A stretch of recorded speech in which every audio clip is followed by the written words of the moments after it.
Bismillahirrahmanirrahim. Assalamualaikum warahmatullahi wabarakatuh. Selamat pagi.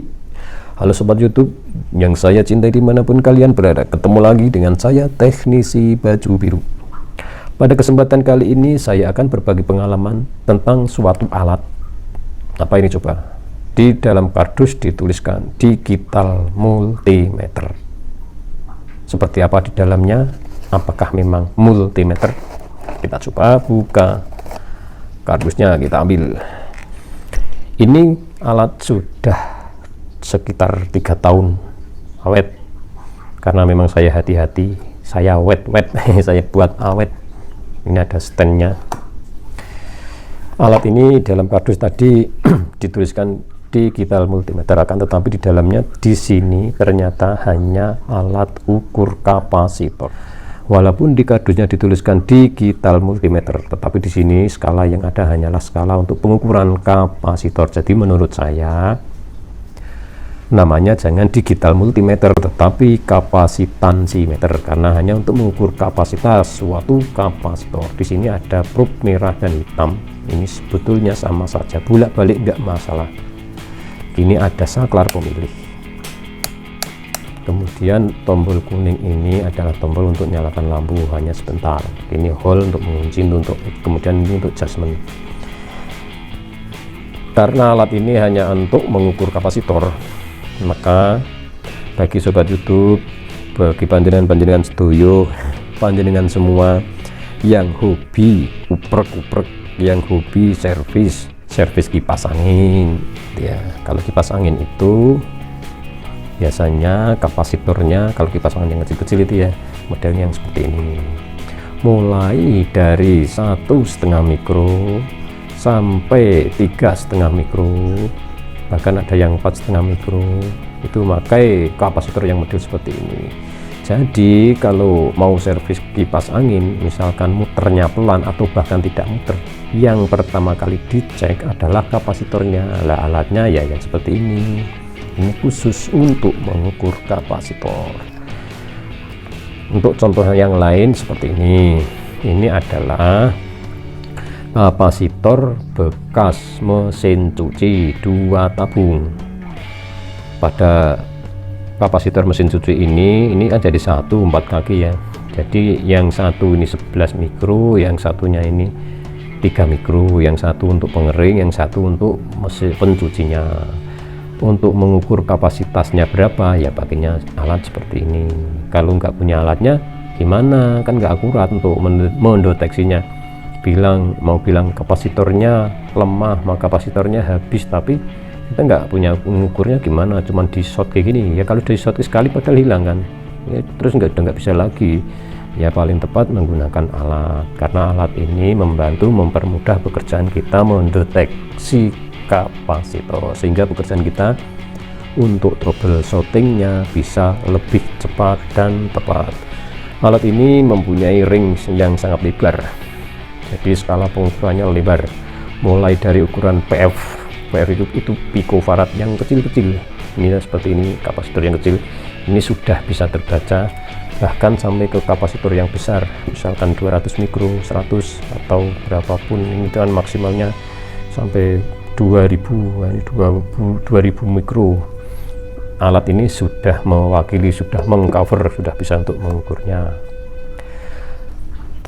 Kemudian kalau kapasitor itu kalau mau mengukur seperti ini, misalkan kapasitor ya, yang lainnya juga bisa.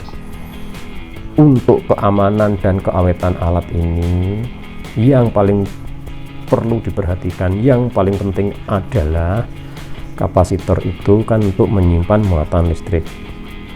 Jadi kalau mau diukur dengan alat yang seperti ini dalamnya kan IC kecil-kecil, maka sebaiknya ini ya, kapasitor ini dihubung singkatkan dulu seperti ini. Nah, di sini ini dihubung singkatkan atau disotkan dengan tujuan untuk membuang muatan yang ada di dalam kapasitor. Kalau tidak dibuang, nanti dia akan mengenai alat ini, bahkan nanti bisa rusak untuk alat ukurnya. Seperti ini juga yang bekas mesin cuci, kalau mau dicek ini harus disotkan dulu ya, semua disotkan dulu. Kalau yang 4 kabel yang bisa dijadikan satu aja. kayak contoh kayak harus dicarikan satu ini. Kemudian kalau yang model seperti ini kapasitor AC, ini untuk starting kompresor ya, untuk nge-shot ini kan pakai logam besi atau obeng, pokoknya ini membuang muatan gitu ya, biar aman, itu dibuang muatannya, di-shotkan seperti ini juga. Kita shotkan dulu aja semua, nanti kalau mau dicoba biar nggak merusak alat itu, karena walaupun harganya itu murah alatnya itu, tapi kalau rusak kan ya sayang. Ini harganya saya dulu beli 130.000 offline ya, nggak online, saya beli di toko yang jual spare part AC. Di itu yang jual elektronik gitu ya juga ada, yang jual komponen kayak gitu. Ini juga banyak sekarang kayak itu. Baik, kita coba saja. Ini sebetulnya menurut saya kapasitansimeter, alat ukur kapasitor itu aja ya. Kita coba cara menggunakan alat ukur kapasitor ini sehingga tidak kira-kira kalau rusak mesin cuci kok muternya lemah, apanya ya jangan bilang kapasitori ya mungkin kapasitornya, itu kan bahasa yang kurang ya. Nanti saya cek gitu kan, harusnya ya nanti saya cek dulu, jangan memberi jawaban kapasitornya atau motornya. Ya saya cek itu kalau kapasitor ya pakainya ini, misalkan contohnya ini kan dulu kapasitor pompa air ini ya, ini juga sudah saya ganti, ini bekas kapasitor pompa air, ini 6 mikro. Setelah saya cek ternyata sudah berkurang. Kita coba ya 6 mikro nih ya. Kalau 6 mikro alat ukurnya di atasnya 6 mikro, yang paling dekat yang ada di skala ini 6 mikro di 20 ya. Di sini ya harusnya 20 ini sudah mengcover karena sudah di bawahnya 20 mikro. Coba hasilnya tadi udah kita shotke, kita cek. Oh ya, untuk polaritasnya ini kalau alat ini kebolak-balik nggak apa-apa, nggak ada minusnya ya. Walaupun elko pun yang diukur ini nggak masalah, mau plus minusnya dapat yang merah yang hitam sembarang, ini sudah auto. Yang tadi 6 mikro kita cek cuma 1,5, mana mungkin bisa muter pompanya kalau mikronya aja cuma 1,5, padahal ini harusnya 6. Nggak bakalan muter sampai kapanpun juga, nggak bakalan muter. Kalaupun muter ya haras-harasan pelan sekali. Makanya setelah saya cek, oh tinggal 1,5, saya berani bilang kapasitornya, tapi kapasitornya habis gitu kan. Tapi harus dilanjut ke pengukuran lilitan. Kalau lilitannya belum short ya insya Allah nanti diganti kapasitor yang utuh, jalan lagi. Dan kebetulan waktu itu juga langsung bisa nyala setelah saya ganti kapasitor yang baru. Kemudian ini ada lagi kapasitor yang tadi yang sudah kita shotke, sampai sekarang masih nge-shot. Ini adalah bekas mesin cuci. Ini dulu beli mesin cucinya bekas, mau diperbaiki belum jadi, malah itu dibawa rosok. Sudah dibawa rosok baru saya ambil kapasitor, sama motornya juga sudah nggak ada, gerobakannya gerobokannya juga nggak ada, tinggal kapasitor. Ini mau kita ukur, caranya tadi sudah kita shotkan. Kemudian ini kan kalau kapasitor mesin cuci itu biasanya yang paling tinggi itu di 12 mikro, maka kita skalanya tetap masih di 20 sudah cukup. Coba kita lihat hasilnya ini ada berapa. Kemudian ini dengan kabel yang mana nanti bisa mengetahui. Coba kita sambung ke yang sebelah ini, nggak ada hubungan. Di sebelah sini nggak ada hubungan. Di sebelah sini nah ini ada 2,9, 3 mikro. Berarti ini 3 mikro yang ini untuk pengering. Berarti yang ini harusnya di atas 9, 11 ya, malah ya 11 mikro. Ini yang untuk bosnya. Langsung toh dengan alat itu bisa ketahui, oh kapasitornya masih 11, yang ini masih 3, berarti ini masih bisa digunakan.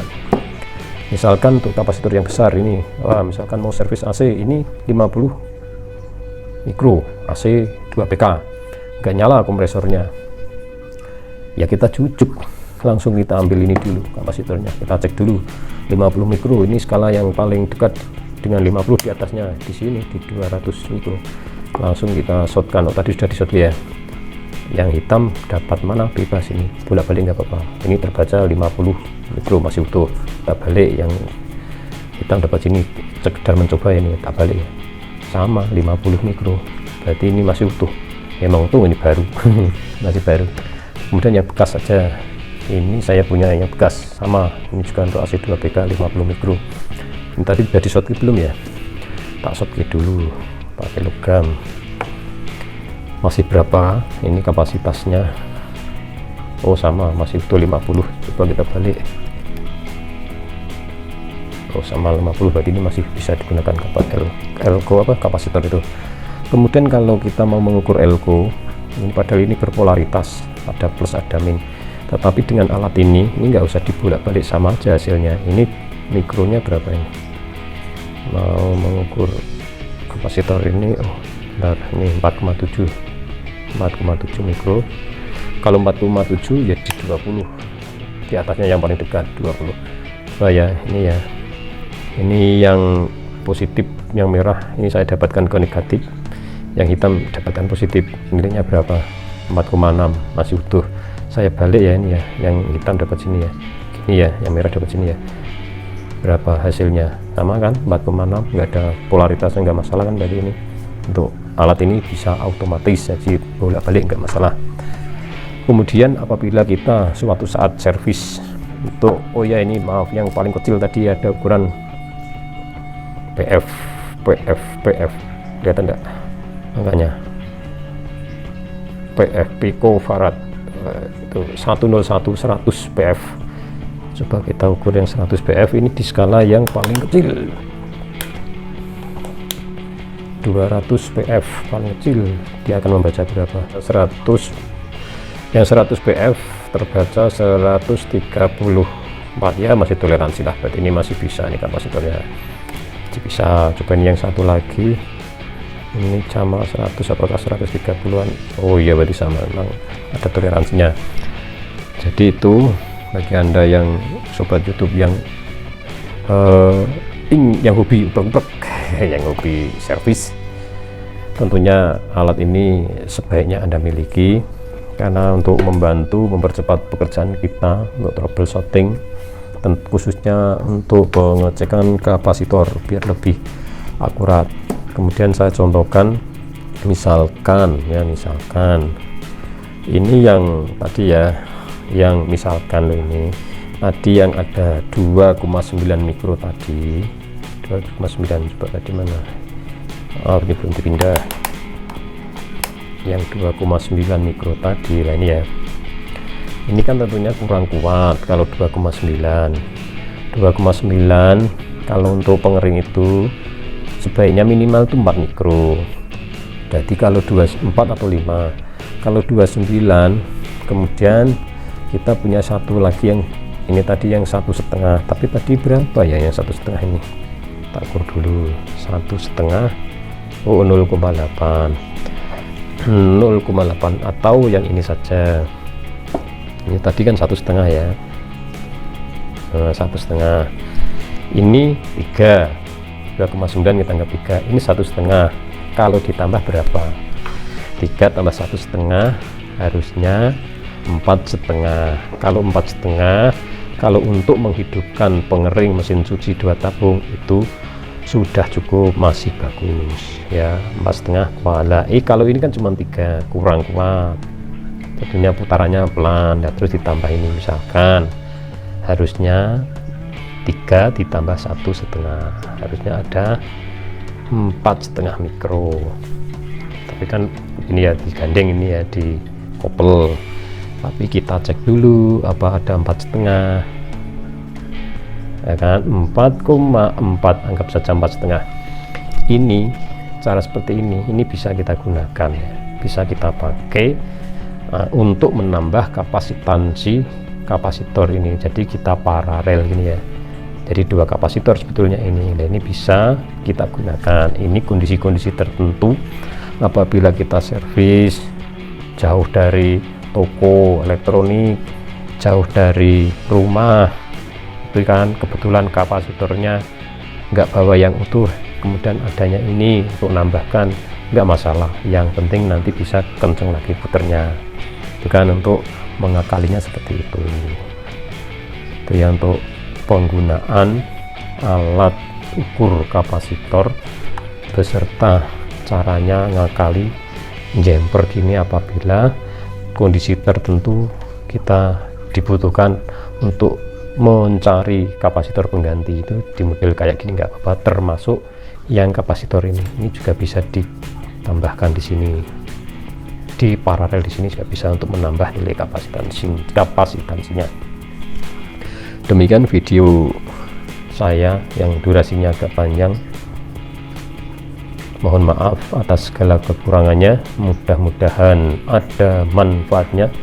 Kemudian dari rekan-rekan semua, terima kasih yang sudah subscribe, yang belum silahkan subscribe dan aktifkan loncengnya supaya nanti saya buat video lagi dapat notifikasi atau pemberitahuan.